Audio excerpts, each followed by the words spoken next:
that looks professional. I've seen so many LinkedIn business profiles that unfortunately are not professional looking, and you have to think about the fact that people are going to be searching on LinkedIn, across LinkedIn, and they do have questions about it, and they do have it's the very first image that people are going to see of you. If you look on LinkedIn and you look at other profiles in there, I've seen people have profiles holding up a beer glass, for example, or on vacation sitting on, the deck of some cruise ship. I mean, think of it from the perspective of it's not very professional, unfortunately. Now, I do recommend that if you're on LinkedIn and you're on other social media accounts, take that headshot and make it across the board. Just because people do recognize that. If you change your headshot and you post frequently on any social media platform, you actually lose engagement by quite a bit. I've actually done studies on this in that people actually are not following your name. They're following your headshot and your image, which is kind of interesting, but it's just like being recognizable. So think about it as your logo, but it's your professional image.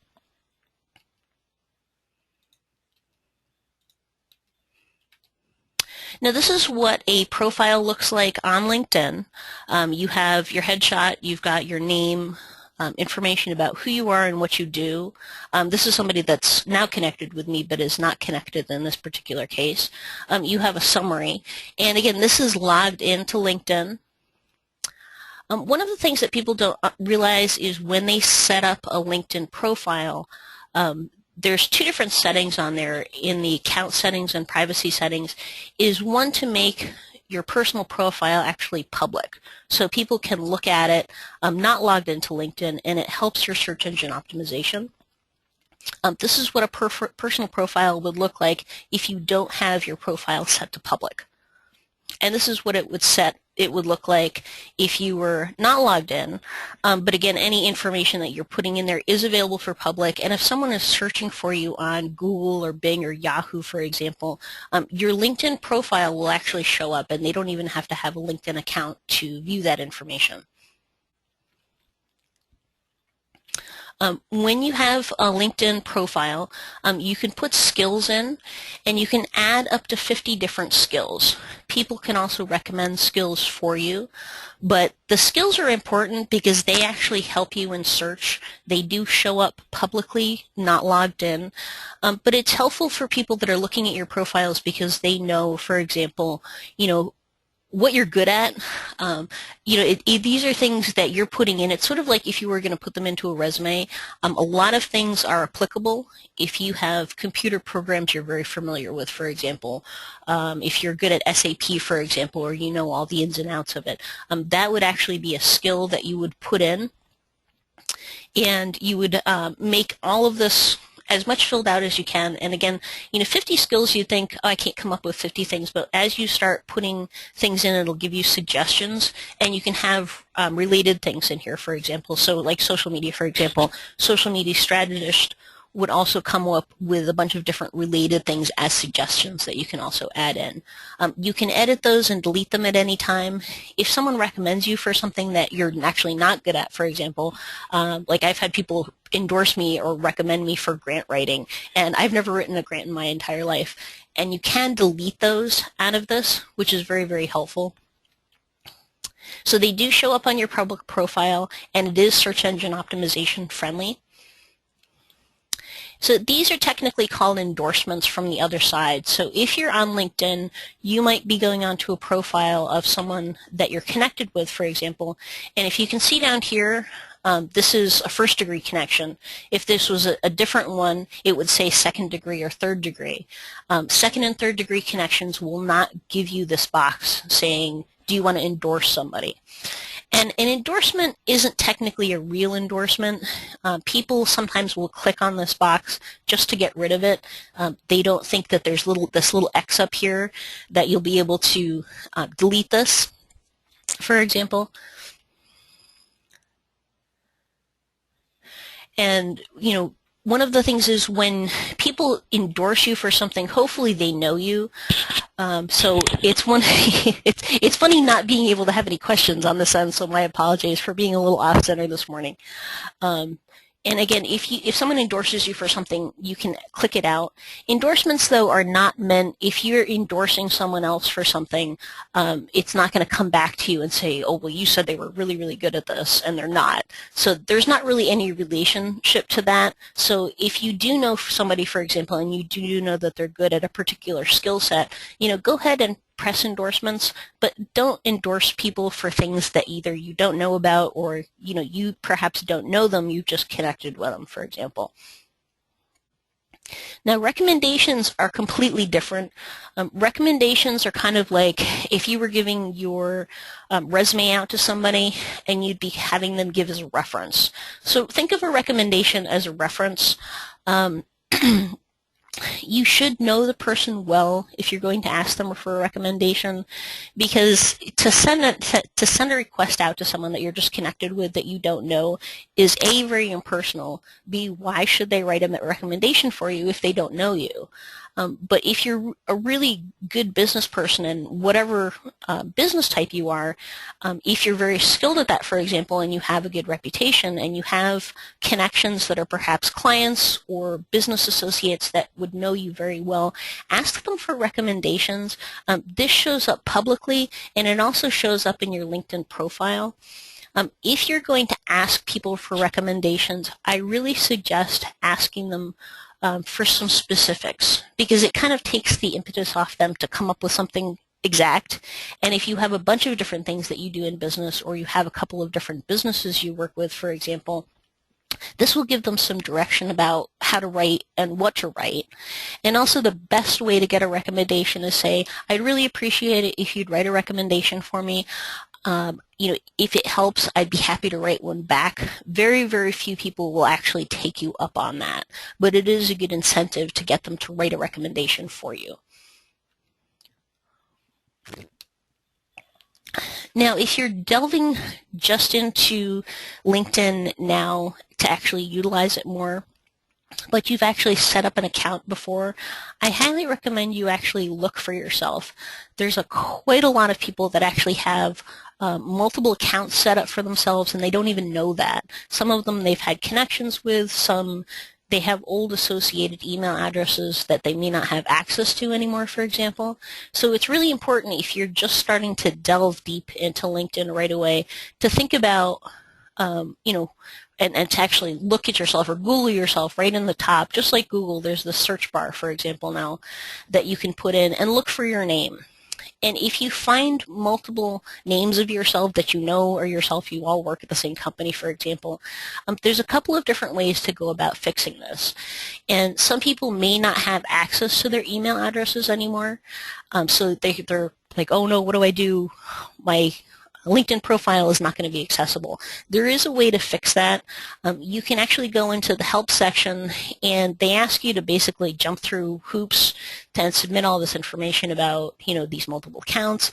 There's an easier way to get around this, is just send in a help desk support ticket and give them the URL, so give them all the different links of your profiles that you found that are you.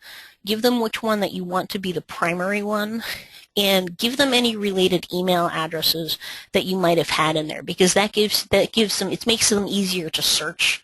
And then one of the questions that I frequently get is, when you merge the profiles, if you have contacts that are not part of your main one that you want to use, but part of your sub one, they actually merge all of your contacts into the main one, so you don't actually lose any of them. Now, LinkedIn's neat because a lot of people don't know all there is in here. And when you search, it's got a very robust search function. So you can search for people, you can search for jobs, you can search for companies, groups, university, posts, and your inbox. There is an email system in here, which is kind of like direct messaging, that you can message people that you are connected with. And if you have the paid version of LinkedIn, you can also message people that you are not connected with. Now, you'll come up in certain screens on LinkedIn with this type of box. And this gives you suggestions on people that you might be directly or indirectly related to. So a connection of mine, for example, might also be a connection of Paul Graves, for example.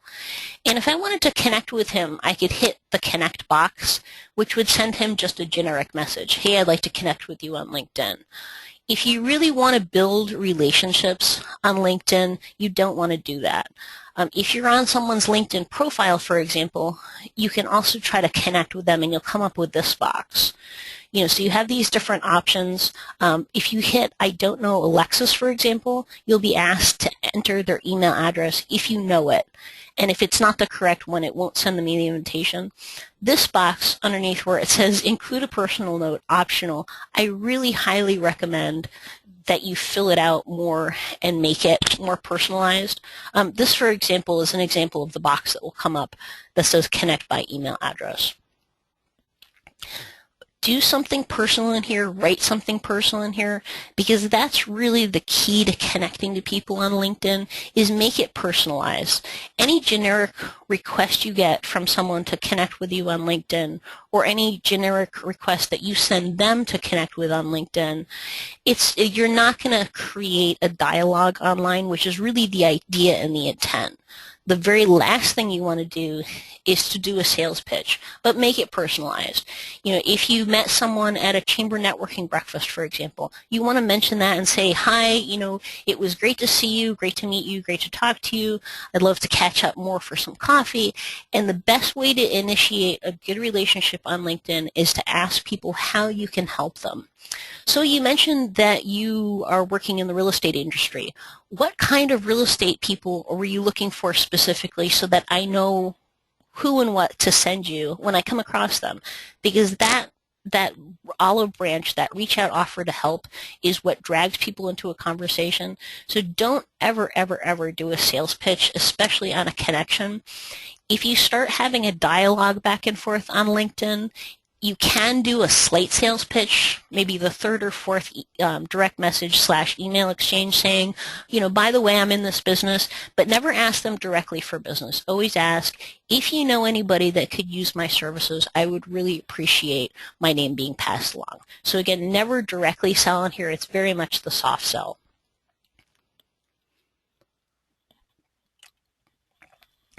Now, the way connection boxes show up, and this includes your own connection box, is really dependent on your personal privacy settings. And those personal privacy settings are in LinkedIn on the very, very top right when you're logged in. And there's a little click down menu. You click on your icon, your personal profile icon, and click down in privacy and settings. And that lets how people contact you and how you contact other people. That's dependent on what your personal and their personal settings are. Now this is that little key right here. So if you click up here and then down to privacy settings and manage. Now this is the back end of privacy and settings. This is really realistically where all of your personal and privacy and your settings and your back ends, everything is. So it puts your communications, any groups, companies, and applications you belong to, your account. So back here is where you can edit and make sure everything is set to where you want. If you join certain groups, for example, this is where you will control how many emails that you'll get from the group, because sometimes if you join a lot of groups, for example, you'll be overwhelmed by group messages, and a lot of them may not be applicable, so you might want to turn them off, for example, or make sure that you get a weekly digest, for example, or monthly or daily. In some particular occasions, if you have conversations that you're paying attention to, you might want to receive the conversations as they get posted. But again, your email might get overloaded with the amount of email communications you get from your groups. Now this is very handy, especially if you're looking at people that might be potential clients or customers, but you don't want them to know that you're looking at them. And you can also use this sort of in the way of stalking your competition, because you may not want them to know that you're actually looking at them and looking at their profile. When you're logged into LinkedIn, there's a notification box that you'll get, and also an email every couple of weeks that says X number of people have been looking at your profile. And if you click on that tab, it'll actually give you a short list of people that have looked at your own personal profile. If you want to know more, you have to do the paid version. That's entirely up to you. I don't recommend it because you don't really need it. But if you want your own information to appear at who you're looking at, in the back end of your privacy and settings is, I call this ghost mode, because you can change how you appear to them. So your name and who you are can show up as you're looking at their profile, or if you wanted to stalk your competition, for example, you'd be totally anonymous. What I would recommend is, if you're going to use this anonymous ghost mode, click this, save the changes, log out of LinkedIn, and then log back in. I know that sometimes that it doesn't always take, and better to be safe than sorry, especially if it's something important, for example. Now, connections, you also have a lot of different connections and ways that you can connect other contacts. It will also ask you to connect to your email system. So if you use Gmail or Yahoo, for example, it will actually ask you to connect directly to those. You don't ever want to do that. You compromise the safety and security of your email box when you do that. LinkedIn has been probably the least hacked of all of the social media platforms, but they have been hacked twice, I think, in the last 6 years. And basically what happens if a social media platform gets hacked, your own email can get hacked. That happens a lot with Facebook, for example. And related, if you link your email system into LinkedIn, go back into privacy and settings, and it will actually say there's an apps tab, and it will give you the ability to unlink that. The same thing in Facebook. If you link your email account to Facebook, go back in as soon as you can and unlink that, because it's very insecure. Now, the cool thing is, though, even though you don't want to necessarily link your email to it directly, most email formats, Gmail, Outlook Express, all of them, let you export your contact list. So what I would recommend, if you want to take your email contacts, export them into Excel or CSV, which is comma separated value, and then upload them into LinkedIn. You can send out invites automatically to those email contacts that you're connected to, or there's a couple of different options in there that you can play with, that you would send them out as a group. You also get pretty personalized statistics, so you know who's looking at your profile, where they're coming from, what industry they're from, where their location is.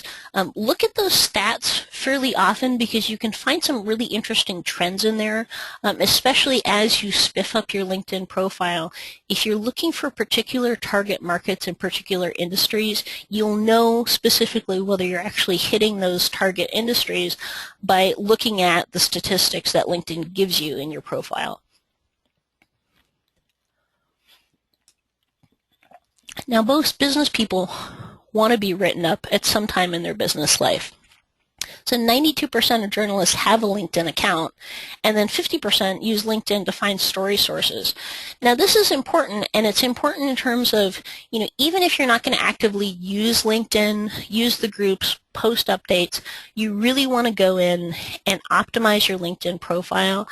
I emailed Linnea this morning a couple of sheets, and one is a walkthrough for spiffing up your personal profile.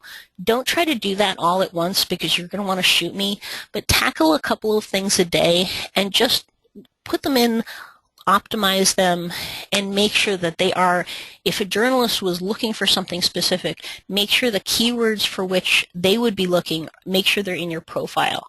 A LinkedIn profile is much like a resume in terms of the fact that the easiest way to actually boost your LinkedIn profile, even if you're a business owner, is actually write your resume up and make sure it's current and has all of that information, because pretty much all of the information that's going to go into a resume is actually going to go and be put into your LinkedIn profile as well. So that's actually very handy, because the other thing is, even if you're a business owner, you may not expect to be looking for a job at some point, but having that information in there and all spiffed up and ready to go can be very helpful. Now, travel writers, business writers, any type of journalist, they lurk on LinkedIn, because it's just a goldmine of information. And a lot of the travel writers that are out there, especially if you're in the travel industry, but also business specific. So if you wanted to be written up in a business journal, for example, many of those business journalists have LinkedIn paid accounts, so they can actually have access to more extensive searches than a regular personal account would have unpaid. And so again, anything that you have that might be attractive for being written up somewhere really needs to be in your LinkedIn profile, specifically in the summary if you can.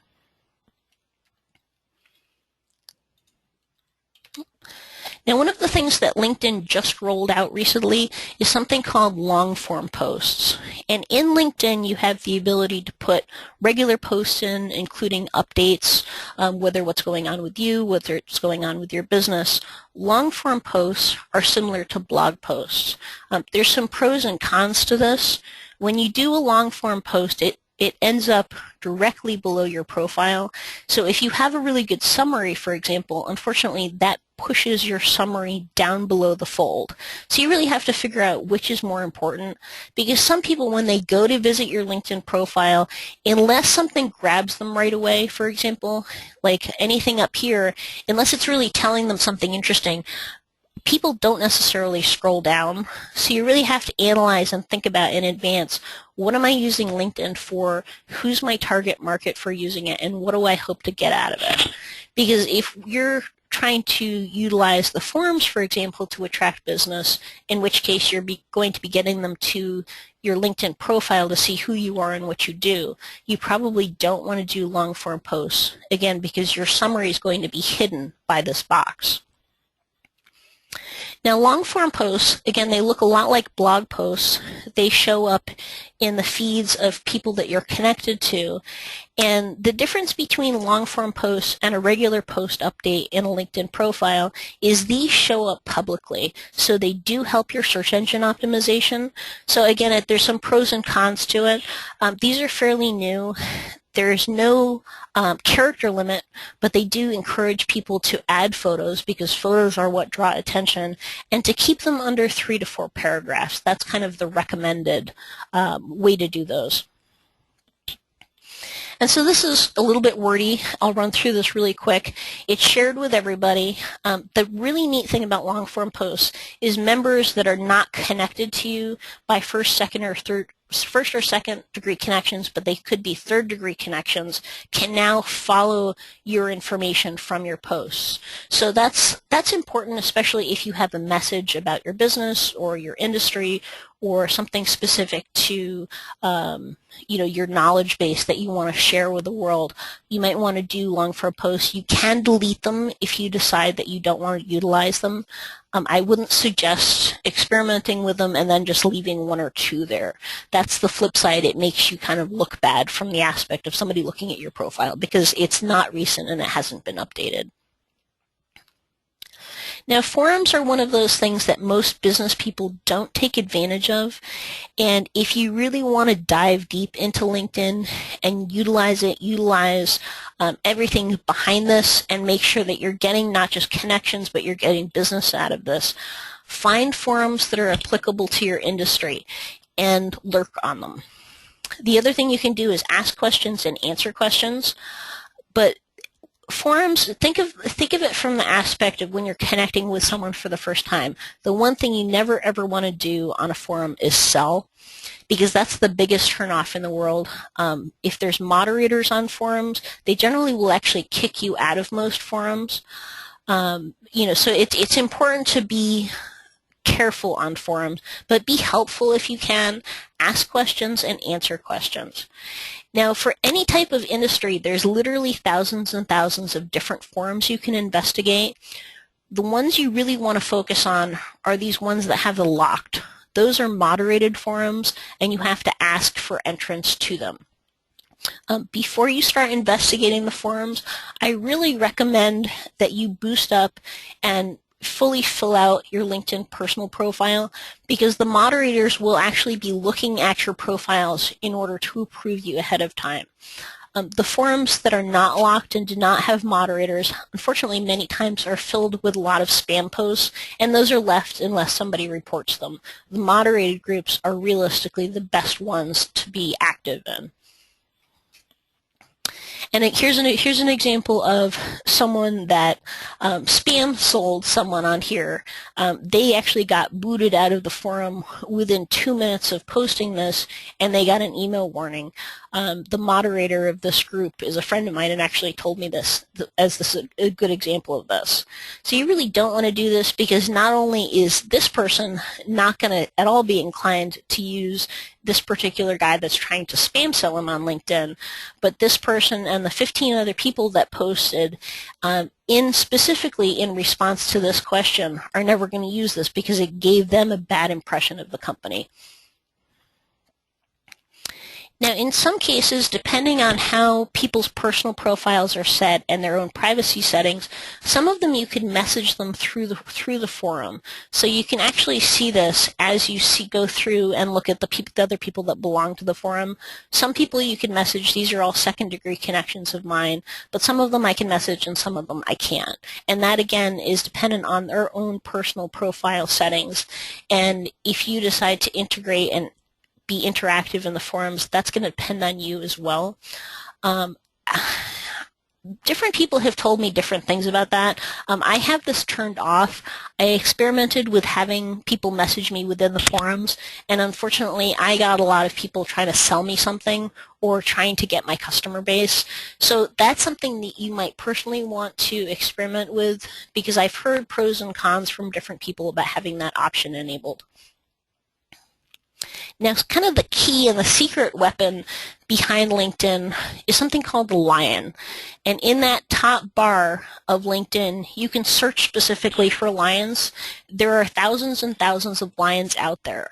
What a lion is a LinkedIn open networker. And LinkedIn hates them, but can't do anything about them. LinkedIn open networkers believe that you don't have to pay to connect with other people. Most of the time they will be premium paid members, and only because they have additional options in order to do that. You do not have to become a paid or premium member in order to connect with a lion. Now, lions are wonderful because there's always a lion in a specific industry. So if you're in the healthcare industry, for example, look for a lion in the healthcare industry. And the helpful thing is you may not be directly connected. You might have a third-degree connection from them, so you may not have their email addresses, but most lions will actually, as you can see down here, they will put their email address in there so that you can connect with them. What I would recommend is don't just send connection requests to them. Say, hi Eric, for example, I am in such and such an industry. I'm looking to connect with more people. I'd appreciate a connection request or connection acceptance. And they always will. Just having lions in your connections that have no association with your personal industry, they might help boost your second and third degree connections, but they're not necessarily going to help your industry. So if you're going to add some lions to your connections, try to find some that are applicable. Now this is the major difference. They expand your network a lot. So this is without 1,700 people. So that's in my second degree network. So now in my second degree network with a few lions, look how much of a difference that's made. Now connections for something, you can disengage with people. So you might be getting connection requests from people that you don't know who they are. That's entirely up to you if you want to accept a connection with them. You know, if you have people connecting with you from Indonesia that have no relation to your industry, don't accept their connection request. It's a very casual, even though it's a business situation, so don't feel obligated to. If you have people that want to connect with you that know that they just want access to your sales contact, don't accept them. If you do, for example, make a connection, though, with someone that you no longer wish to be connected with, or they spam sale message you, go ahead and disconnect. When you hover over all of your connections, there's this little box that'll pop up so you can message them. And if you click on more, there's a drop down that will say disconnect. They do not get a notification that you have disconnected from them. Obviously, if they try to send you a message after that, they won't be able to, but there is no notification of that fact. Now, this is something new that LinkedIn's been experimenting with. I don't recommend doing it. It's a good idea in theory is to send e-cards through LinkedIn. Unfortunately, what happens is when people reply to this, they reply to everybody. When they rolled this out around Christmas time last year, I got literally about 500 emails of people replying to this particular Christmas card, and it was just, oh, thanks for putting us on the list, thanks for putting, it's just like this extended chain letter, which is horrible.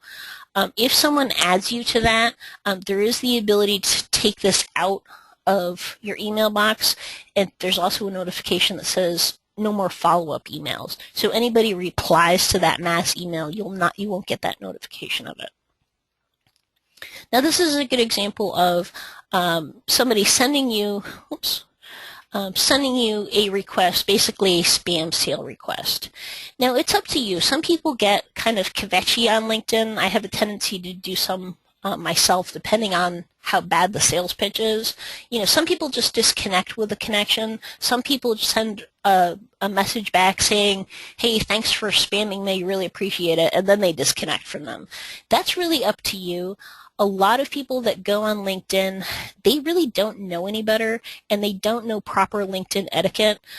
If it's someone, for example, that's brand new to LinkedIn, you know them, for example, or they might know someone that you're related to or connected to, it's sort of better LinkedIn etiquette to go, thanks for the message, didn't know if you knew this or not, but it's not polite LinkedIn etiquette to sell on LinkedIn, because most people, especially newcomers to LinkedIn, they don't know that, and a lot of people really appreciate that, believe it or not.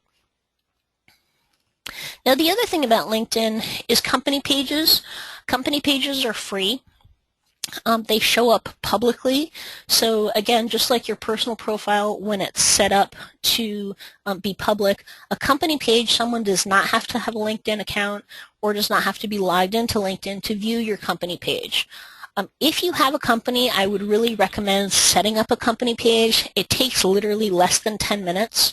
There's a couple of different things you can do with it. Once you set it up, you can set it and forget it, and it will still help your search engine optimization. Or you can post updates in it. So if you have a sale, for example, or you have something that you're offering, a class, a coaching service, something you won an award, put this in your updates. You're not going to expect a lot of engagement on a company page, and that's completely not the reason to use it. This is purely for search engine optimization value. And again, you don't have to do anything with it if you don't want to, but I really recommend at least setting your company page up, optimizing it, and then let it lie if you want to. But again, if you post information in here, especially the fact that your business got an award, for example, or you were offering something terrific to potential guests or customers or clients, post that update in there. It will help Google find your business better, and it really, really does help search engine optimization. You do need to have a email address going through your website in order to set up and claim your business page. Oops, there we go. So if you have your email address that you sign into LinkedIn, for example, is janedoe@gmail.com, but you have another email address that's janedoe@janedoecompany.com, you can add additional addresses into your LinkedIn profile in the account and privacy settings. But in order to set up the business page, you need to actually have it connected to that domain name, so that that janedoe@janedoecompany.com page. It will not let you set up an email. It will not let you set up a business page if you just have a regular email address through like AT&T, for example. Now, this is what a fully customized. Sorry, the webinar is being a little glitchy today. This is what a fully optimized page looks like. So you've got that nice image, and then you've got information. And you can also put specialties, for example, and you can put a link to your website. This is what the same business page looks like, a little bit updated with a photo when someone's not logged into LinkedIn.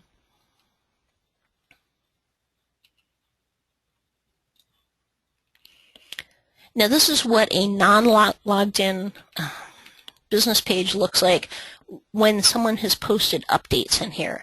And again, this is contributing to your search engine optimization. This is something fairly new that LinkedIn rolled out fairly recently, about, I think, in October. These are called profile or image pages. And what these do is they give more information, and it gives a bigger optimized header that you can put in. You'll find them, it'll say when you're logged into your LinkedIn business page, it'll say add showcase page, and that's technically what they're called. But they're also called a lot of different things within LinkedIn themselves. But the tab itself to add them will say showcase pages.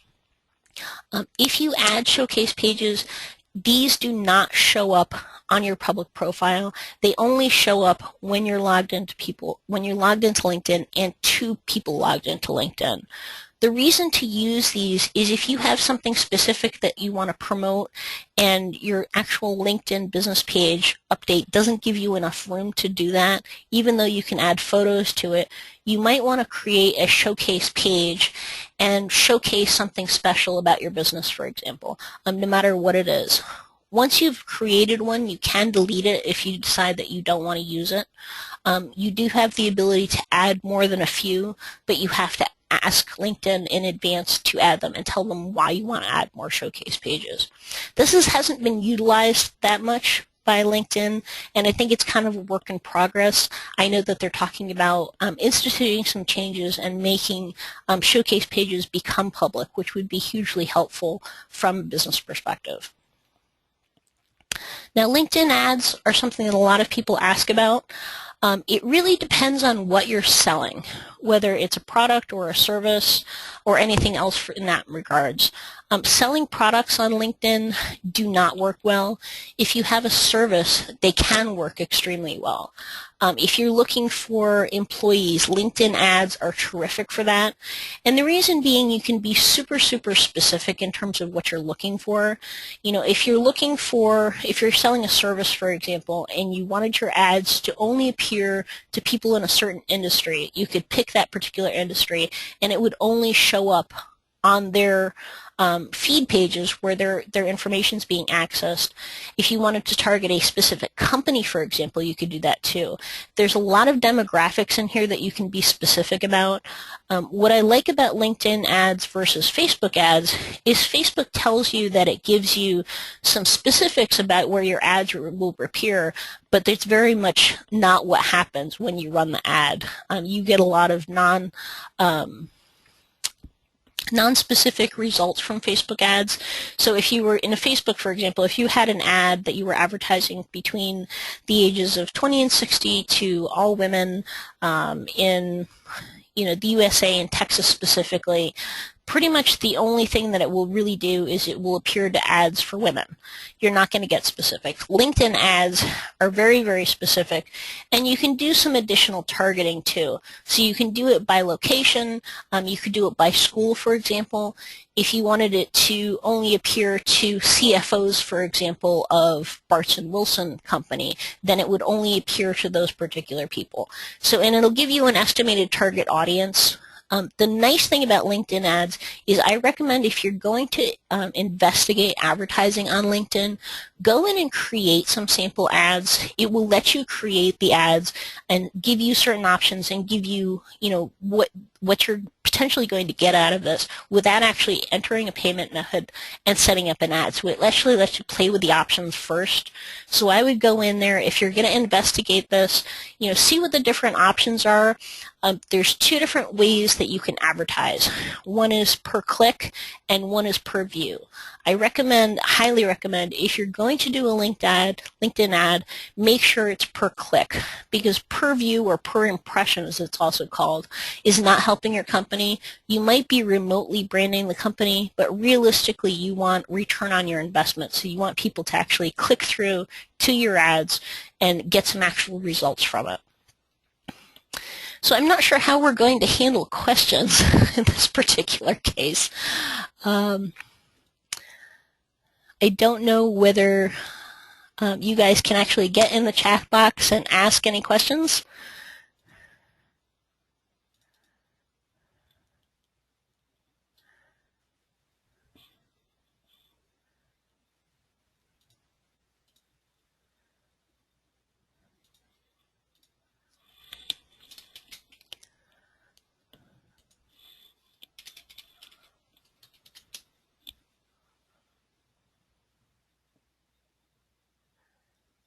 So Linnea, if you have access to your computer, again, off to the right, there's a little tab that says chat. So if you click on that, you can ask any questions that people in the audience might have.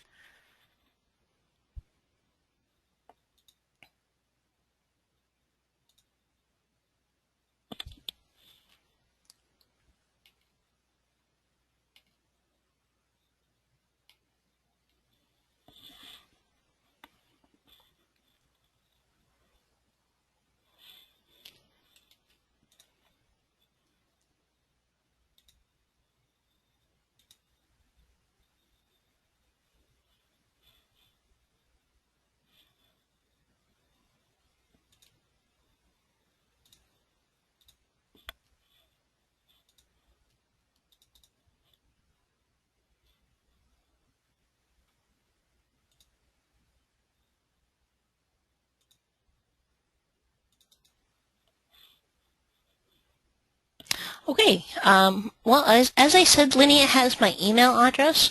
If you guys would like to email any questions that you have, I would be more than happy to answer them, and I will make sure that she is also copied on those so that you can send it out to everybody else.